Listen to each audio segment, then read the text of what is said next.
एक लोमड़ी की मृत्यु हो गई थी। उसके दो छोटे छोटे मासूम बच्चे अब बिना माँ के रह गए थे। उसके एक बच्चे का नाम था डिंकी और दूसरे का नाम था लकी। डिंकी भैया, अब हम इस खूंखार जंगल में बिना माँ के कैसे रह पाएंगे? जब हमारी माँ जिंदा थी तो वो कहती थी कि ये जंगल बहुत ही भयानक है, यहाँ के जानवर छोटे बच्चों को अपना शिकार बना लेते हैं। हाँ लकी, तुम बिल्कुल ठीक कहते हो। ये जंगल बहुत ही खतरनाक है। यहाँ पर कदम कदम पर मौत रहती है। लेकिन तुम चिंता मत करो, अभी तुम्हारा भाई जीवित है। मैं तुमको किसी सुरक्षित जगह पर लेकर जाऊंगा जहाँ पर कोई भी मांसाहारी जानवर नहीं आ सकता। लेकिन भैया, मुझको तो माँ की बहुत याद आ रही है और मुझको तो अब भूख भी लग रही है। तुम फिक्र मत करो भाई, मैं तुम्हारे लिए खाने का भी इंतजाम कर दूंगा। मेरे होते हुए तुमको कभी भी माँ की कमी महसूस नहीं होगी, समझे? और वो अपने छोटे भाई को लेकर किसी सुरक्षित जगह की तलाश में निकल गया।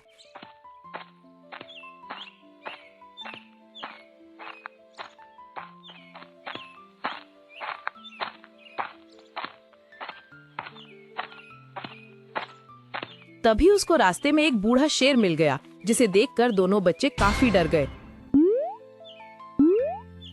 मुझसे डरने की तुमको कोई आवश्यकता नहीं है बच्चों। मैं तुमको कोई भी नुकसान नहीं पहुंचाऊंगा, बल्कि मैं तो तुम्हारी मदद करने के लिए आया हूँ। लेकिन बाबा, आप कौन हो और आप हमारी मदद किस प्रकार से करना चाहते हो?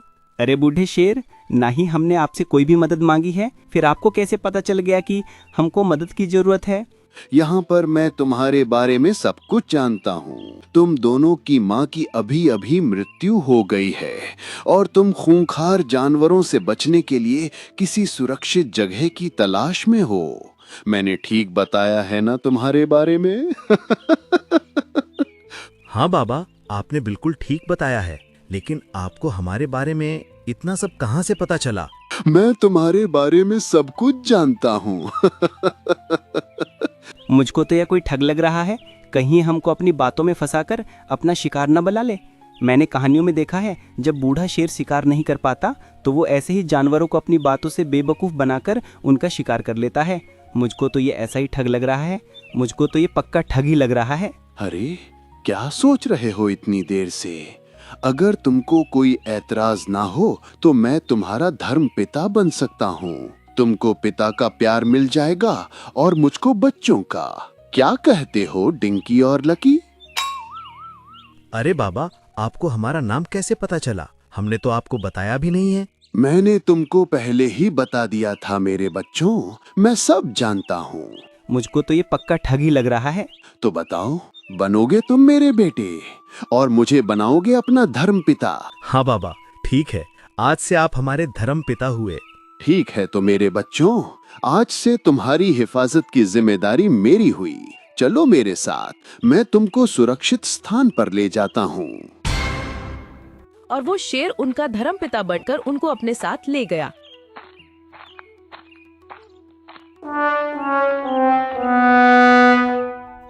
और वो काफी चलने के बाद एक सुंदर से जंगल में पहुंचे। पिताजी, ये कौन सा जंगल है? ये तो बड़ा ही खूबसूरत है। बेटा, ये माधवगढ़ है। यहाँ के जानवर बहुत ही समझदार और लोकप्रिय होते हैं।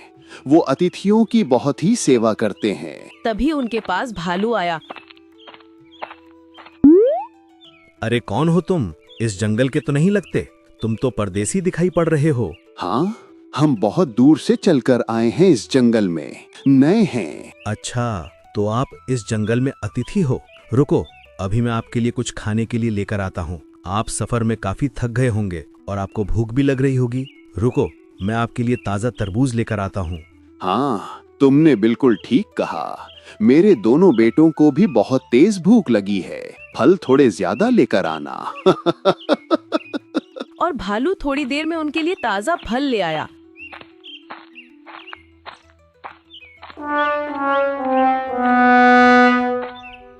लो बूढ़े बाबा, मैं आपके लिए ताजा तरबूज लेकर आया हूँ। इसे खाकर आपकी भूख भी मिट जाएगी और प्यास भी बुझ जाएगी।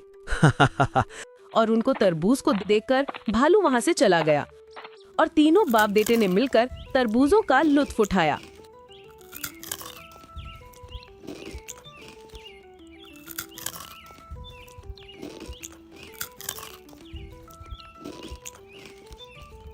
अरे वाह पिताजी, वाकई इस जंगल के तरबूज तो मैं बहुत मीठे हैं और यहाँ के जानवर बहुत अच्छे हैं।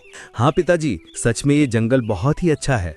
यहाँ पर देखा नहीं आपने अतिथियों की कैसे सेवा कर रहे हैं।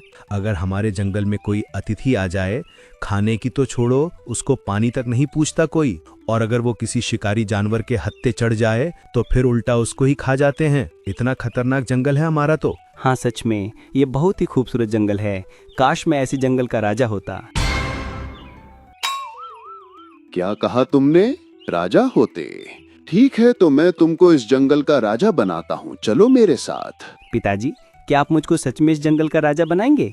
हाँ, मैं तुमको इस जंगल का सच में राजा बनाऊंगा, लेकिन तुम कभी भी अपने धर्म को मत भूलना और इस जंगल में जो भी परंपरा चल रही है उसका कभी भी विरोध मत करना। सदा अतिथियों की सेवा करना। चलो मेरे साथ अब। और वो बूढ़ा उनको जंगल के जानवरों के पास ले गया।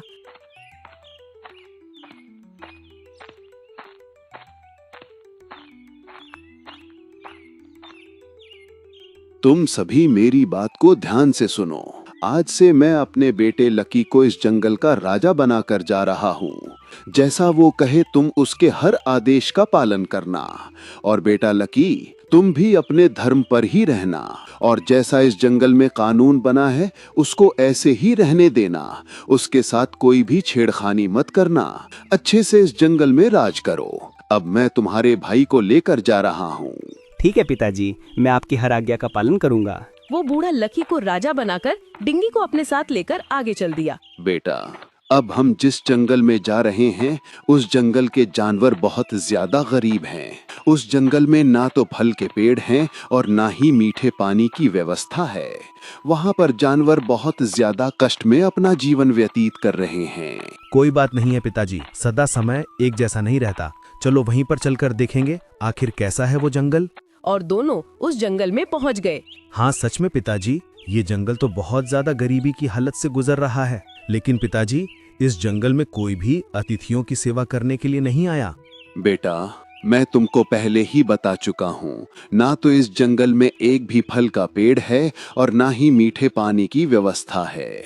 फिर भला कोई अतिथि की सेवा करने के लिए क्या लेकर आएगा? वो बातें कर ही रहे होते हैं, तभी उनके पास एक गरीब दीनहीन सी बकरी आती है। माफ करना, मैं आपके स्वागत में कुछ नहीं लेकर आई पाई हूँ क्योंकि हमारे जंगल में कुछ भी नहीं है, इसलिए मैं आपकी सेवा में खाली हाथ आई हूँ।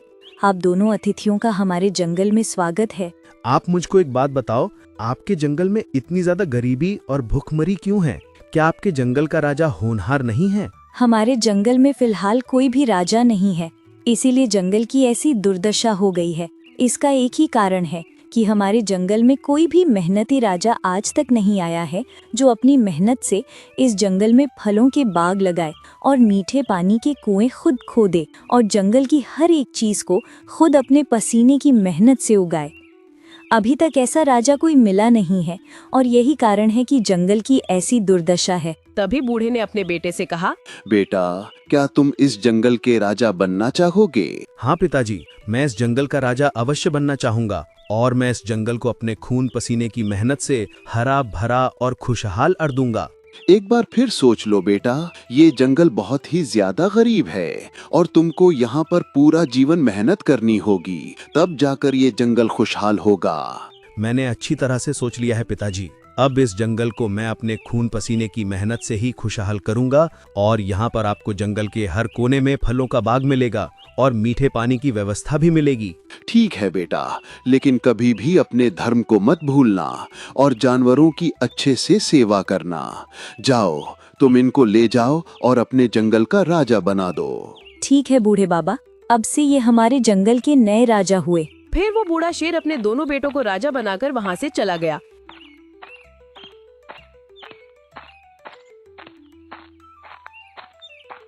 ऐसे ही कुछ समय बीता। मुझको माफ करना, मैं अपनी मेहनत में ज्यादा ही व्यस्त था। तुम्हारा नाम पूछना भी भूल गया। क्या नाम है तुम्हारा? महाराज, मेरा नाम झुमरी है। पहले मैं झुमरी तलैया के जंगलों में रहती थी, इसी वजह से माँ बाबूजी ने मेरा नाम झुमरी रख दिया। अच्छा नाम है तुम्हारा झुमरी। अब बताओ, ये फलों का बाग तुमको कैसा लगा? सच में महाराज, आप बहुत मेहनती हो। आपने हमारे जंगल में बहुत सारे फलों के बाग लगा दिए हैं। अब हमारे जंगल में गरीबी न के बराबर बची हुई है और हमारे जंगलों में अब इतने फल लगे हैं कि हम उनको दूसरे जंगलों में भी बेच देते हैं।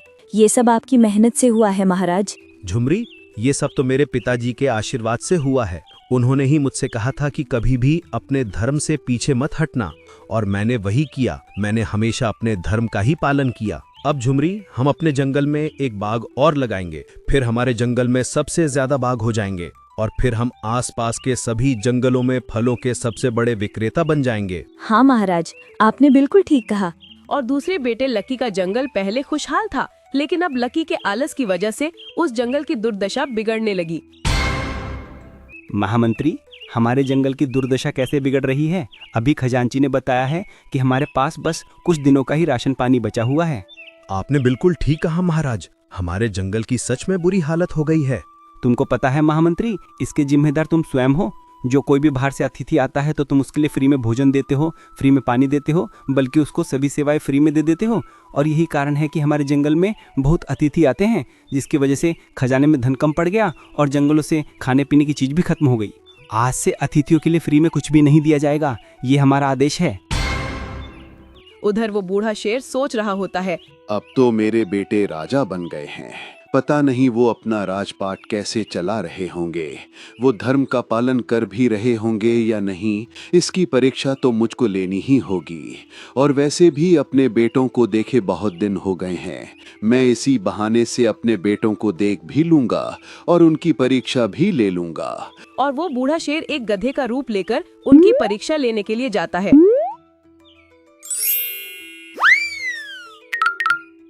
अब ठीक है, अब वो दोनों मुझको पहचानेंगे नहीं। और वो पहले अपने बड़े बेटे के जंगल में पहुंचा।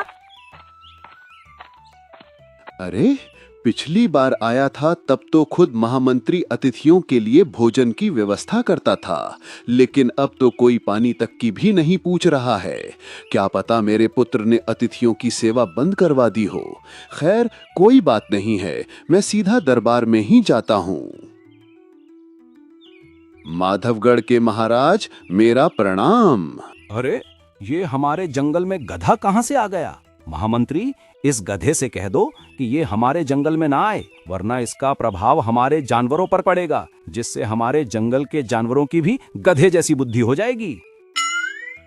नहीं महाराज, ऐसे भला किसी में कैसे किसी की बुद्धि आ सकती है? माना कि मेरी प्रजाति एक गधे की है, तो क्या कोई जानवर मेरे साथ रहने से वो कैसे गधा हो सकता है?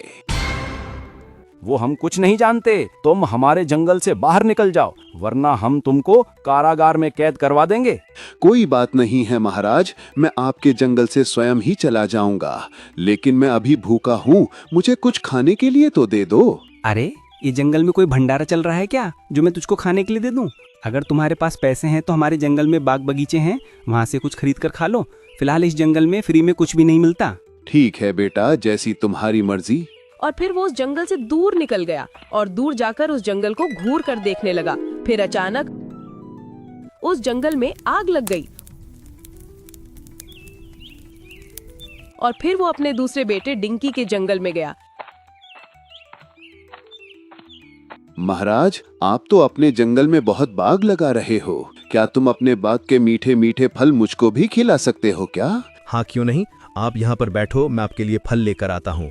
फिर डिंकी ने उसको खाने के लिए कुछ मीठे फल दिए। अरे वाह बेटा, तुम्हारे जंगल के फल तो बहुत मीठे हैं, लेकिन बेटा एक दिन फल खाने से क्या होता है?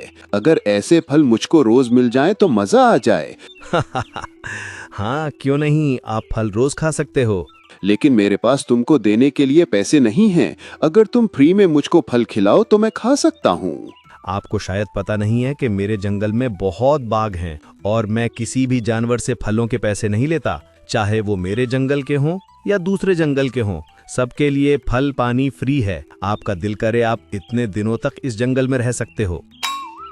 सच में बेटा, तुमने अपने धर्म का पालन किया है। सच में तुम एक अच्छे और सच्चे राजा हो। ये बात तो मुझे मेरे पिताजी ने कही थी कि सदा धर्म का पालन करना। आप कौन हो? और तभी वो बूढ़ा शेर अपने असली रूप में आ गया। पिताजी, आप कैसे हो पिताजी? आप बहुत दिनों के बाद आए हो पिताजी। मैं तो ठीक हूँ मेरे बेटे, लेकिन तुमको इतना न्यायप्रिय राजा देखकर मुझको बहुत खुशी हो रही है। सच में तुमने अपने धर्म का पालन किया है। जब तुम इस जंगल में आए थे तो इसमें एक भी फल का पेड़ नहीं था और तुमने अपनी मेहनत से इसमें चारों तरफ फलों के बाग लगा दिए। बेटा, सदा अपने धर्म पर ही रहना और हमेशा ऐसे ही दूसरों की सेवा करते रहना। अच्छा, अब मैं चलता हूँ, ख्याल रखना अपना। पिताजी, पिताजी।